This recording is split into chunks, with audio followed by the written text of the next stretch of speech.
왜냐면 저는 알바를 한 30개 정도 해봤는데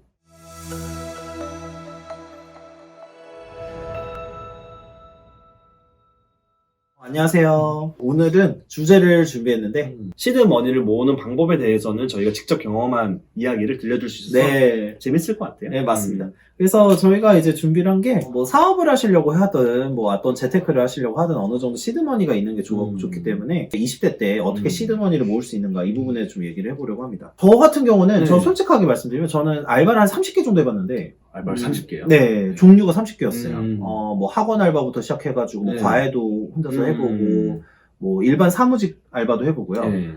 그다음에 뭐 진짜로 그러니까 막 되게 단기 알바들도 있어요. 뭐 예를 들면 호텔에서 뭐 잠깐 행사하는데 사람이 필요하다던가 뭐 맞아요. 예, 뭐 그 무슨 막노동도 해보고 예, 여러 가지가 있거든요. 하다 네. 보면. 예, 그래서 뭐 진짜 정말 하루 이틀 청소해 주는 것도 있고. 네.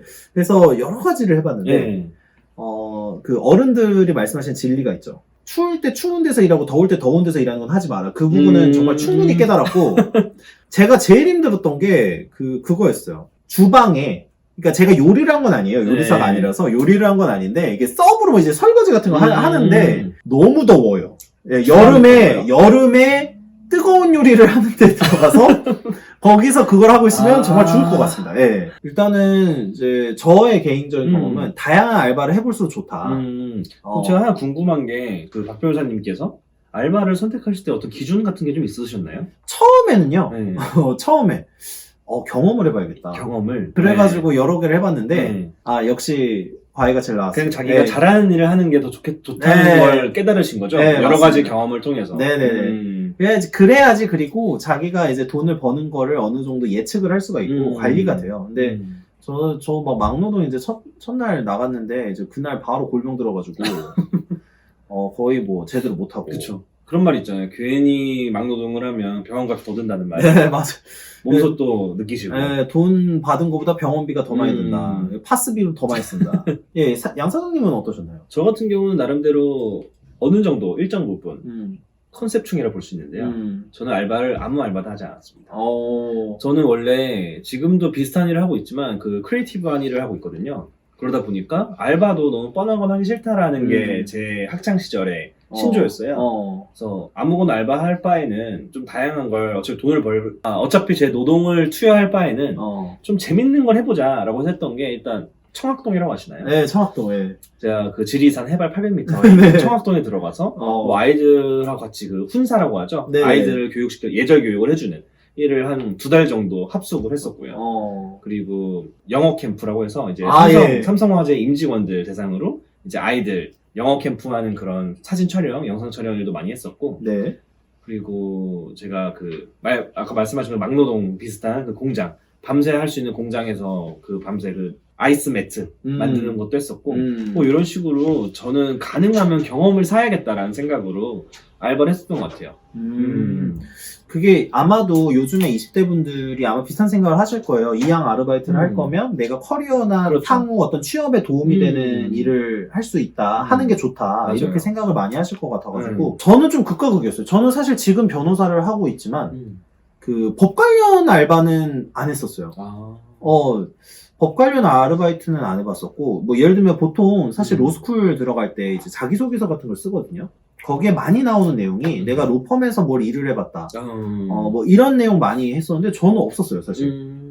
그리고 그냥 뭔가 되게 뭔가 생산적 알바라고 해야 될까? 네, 그런 거는 생각보다 많이 하진 않았어요. 생각을 해보니까 좀 그 생각은 들더라고요. 이양 할 거면 좀 확실히 도움되는 걸 하면 좋겠다. 근데 또 반대로 생각하면 너무 내가 원하는 것만 하다 보면 또 이제 견눈이 좁아질 수도 있어요. 그렇죠. 그 해당하는 것만 생각할 수 있게 되니까. 맞아요.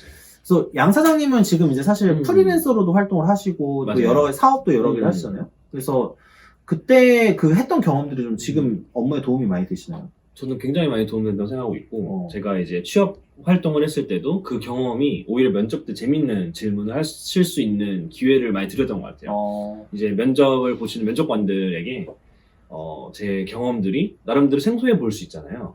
아까 말씀드린 뭐 청학동이라든지 이런 좀 다양하고 재밌는 경험들 위주로 저는 일을 해보다 보니까 면접 때도 굉장히 유리한 위치를 많이 차지했었고, 아무래도 제가 광고를 전공을 하다 보니까 면접관들도 좀 다양한 환경을 경험해보고 그 환경에 어떻게 적응하는지가 되게 중요했던 것 같아요. 그래서 저는 그걸 사실 많이 학창시절 때부터 알고 있었기 때문에 그걸 중점으로 제가 커리어를 준비를 했었고 지금 말씀해 주셨던 것처럼 프리랜서 일을 할 때도 그런 부분이 되게 좋았어요. 좀 생소한 일 아니면 좀 특이한 일을 많이 해보다 보니까 남들보다 조금 더 아이디어적인 측면이 자유분방하게 사용할 수 있는 이런 것들이 많이 도움이 돼가지고 지금도 어떤 컨텐츠 기획을 할 때 조금 더 특이하고 좀 재밌는 게 없을까라고 생각을 하면 남들보다는 조금 더 뾰족한 아이디어가 나오는 것 같더라고요. 근데 저는 이게 이게 시드머니를 모으기 위해서 아르바이트를 하는 것 때문에 아르바이트 얘기를 했는데 쓸데없는 경험은 없는 것 같아요. 적어도 이왕 돈을 모으실 때 좀 다양한 일을 해보시는 것도 좋고 지금 양 사장님처럼 자기 커리어나 향후 어떤 진로에 도움이 많이 되는 그런 식으로 좀 준비를 해보셔도 나쁘지 않을 것 같다 라고 생각이 좀 듭니다. 저 같은 경우는 가장 추천드리는 시드를 모으는 방법은 만약에 자기가 사업을 하고 싶다라고 가정을 했을 때 사실은 저는 취업이에요. 취업만큼 따박따박 고정 수입이 들어오는 게 없기 때문에 네, 맞아요. 사실 아르바이트 하는 경우도 워낙 그 변동성이 크다 보니까 그 사업체가 조금 힘들면 사실 쉽게 자르거나 아니면 쉽게 시급이 또 많이 달라진다고 할 수가 있어요. 맞아요. 하지만 정규직으로 최소한 2년에서 3년 정도 회사를 다니면 자기가 그 스스로 돈을 모으는 방법도 익힐 수 있게 되고 정기적인 소득을 통해서 또 그 와중에 조금 재테크를 할 수 있는 그런 기회들이 있거든요. 맞습니다. 그래서 시드를 만약에 1,000만 원 모으겠다, 뭐 2,000만 원 모으겠다라는 생각이 있으시다면 저는 취업을 가장 추천드리고 있습니다. 네. 제가 또 말씀드리고 싶은 건 결국에는 아끼셔야 돼요. 돈을 200을 벌어도 200을 쓰면 남는 게 없고 맞아요. 300을 벌어도 300을 쓰면 남는 게 없습니다. 맞습니다. 그래서 일단 기본은 시드머니 모으는 거는 절약인데 저는 이게 이런 차이라고 생각했어요. 어떤 사람은 그 돈을 가지고 뭐 원래 좀 돈 쓰는 습관이 이렇게 잡혀 있다거나 이래서 아끼시는 분들도 있지만 저는 사실 사업을 하고 싶고 제가 개업을 하고 싶은 게 간절했기 때문에 더 잘 모을 수 있었던 것 같아요. 내가 하고 싶은 일이 정말 명확하고 정말 간절하면은 돈을 아끼게 되지 않나라는 생각을 좀 했거든요. 네. 그 자기가 하고 싶은 일이 구체화 되어야 돼요. 그래야만 현실 생활에서 자기의 현실의 습관을 바꿀 수가 있기 때문에 그런 간절함을 계속 나한테 동기부여할 수 있는 그런 요소들도 많이 필요한 것 같더라고요. 그리고 뭐 이거는 이제 뭐 좀 추상적인 얘기일 수는 있는데 돈을 꼭 써야지 행복한가? 또 한 번은 생각해 볼 만한 주제가 아닌가? 맞습니다. 네.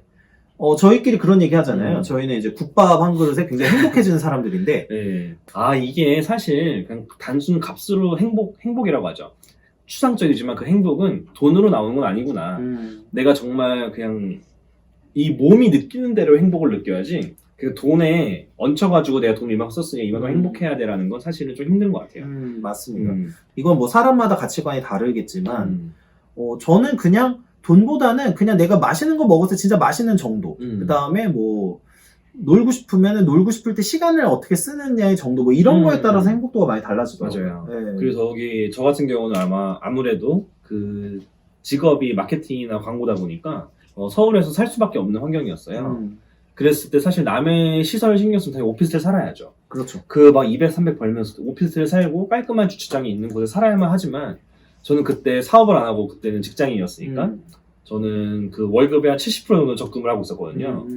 그걸 또 실현하기 위해서 사업을 하기 위해서 저는 룸메를 2명을 들였습니다. 3명이서 월세를 나누니까 한 20만 원 되더라고요. 한 사람당. 그렇죠. 사실 그러면 훨씬 효율적인 거고 물론 이게 당연히 이게 사람마다 다르겠지만 저 같은 경우는 충분히 감수할 만큼의 값어치는 했던 것 같아요. 한 40만 원을 줄일 수 있다면 친구랑 같이 산 거 나쁘지 않겠구나. 뭐 이런 식으로 나름대로 시드를 모으기 위한 절약 방법들은 각자 그 몸에 맞는 자기의 생활 습관에 맞는 게 있을 텐데 여기서도 꼭 자기가 그걸 고려를 해서 돈을 아낄 수 있으면 좋을 것 같아요. 사실 되게 당연한 얘기를 하게 된 것 같아요.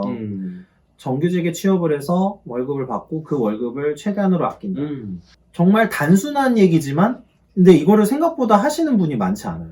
가장 힘든 것이기도 하죠. 힘드시기도 하고 원래 기본적인 게 제일 힘든 거잖아요. 그래서 솔직하게 흑수저는 처음에는 저는 돈을 절약해야 된다고 생각합니다. 맞아요. 이거는 저는 이렇게 생각했어요. 영원히 흑수저로 살 거냐 아니면 지금은 흑수저로 살더라도 나중에는 좀 잘 살 거냐의 문제라고 생각했어요. 그래서 조금 내가 지금 뭐 좀 쓰고 싶은 거 참더라도 좀만 더 힘내자. 뭐 좀만 더 참고 맞아요. 이거 가지고 뭐 나중에 사업을 하든 뭐 다른 노력을 해가지고 재테크를 하던 좀 이걸 가지고 나중에 좀 훨씬 더 지금보다 잘 살 수 음. 있는 그런 노력을 해야 된다라고 생각했습니다. 맞습니다. 그리고 한 가지 더 얘기를 하자면, 일단 근검 절약하는 게 가장 중요하다고 생각을 하고, 두 번째로는 사실 목표가 있다면 저는 부업도 마다하지 않아야 한다고 생각을 해요. 저의 경우를 말씀드리면, 회사를 다니면서도 충분히 할 수 있는 일들이 많았어요. 이게 제 업종뿐만 아니라 다른 업종도 많을 거예요. 그러니까 최대한 돈을 벌 수 있는 방법에 대해서 귀를 기울이셔야 되고, 네네. 이게 뭐 단순히 아르바이트로 돈을 버는 것도 좋지만, 가능하면 제가 직장을 다니고 있으면 그 직장에서 발전하고 있는 내 능력을 가지고 돈을 벌면 더 좋으니까, 그런 방법들은 지금 인터넷에서 많이 정보 공유가 되어 있거든요. 맞습니다. 그래서 항상 돈을 버는 것에 예민해야 되고, 어떻게 돈을 벌 수 있는가, 그 방법에 대해서도 예민하게 항상 예의주의하면서 충분히 시도를 많이 해보셨으면 좋겠어요. 맞습니다. 네. 오늘은 이만 해야 되겠네요. 네. 시청해주셔서 감사합니다.